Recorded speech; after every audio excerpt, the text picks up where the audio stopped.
Menjelang 2 tahun kepemimpinan Pak Jokowi, kereta cepat Jakarta-Bandung adalah satu dari sekian banyak janji Pak Jokowi di masa lalu yang ia ingkari di kepemimpinannya masa ini. Kita sama-sama tahu bahwa tahun 2015 lalu Pak Jokowi berjanji bahwa pelaksanaan pembangunan kereta cepat Jakarta-Bandung tidak akan menggunakan APBN atau uang rakyat. Dengan menekan Perpres nomor 93 tahun 2021, Pak Jokowi sudah mendeklarasikan diri bahwa ia sudah melanggar janjinya.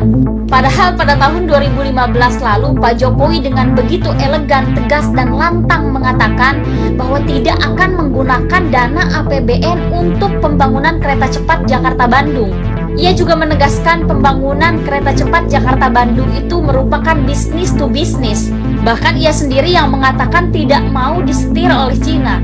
Dan kini Pak Jokowi malah menekan Perpres nomor 93 tahun 2021 di saat pandemi COVID-19, di saat Indonesia tengah merangkak untuk memulihkan ekonomi. Kita sama-sama tahu bahwa sejak dirancangnya pembangunan kereta cepat Jakarta-Bandung menuai banyak kontra di kalangan masyarakat. Mulai dari isu lingkungan sampai pembengkakan dana dan menggunakan dana APBN. Selain itu juga banyak pihak yang meminta untuk dilakukan audit pada proyek tersebut. Dengan segudang permasalahan pada proyek ini lalu tetap dilanjutkan, apakah tidak terkesan terlalu dipaksakan?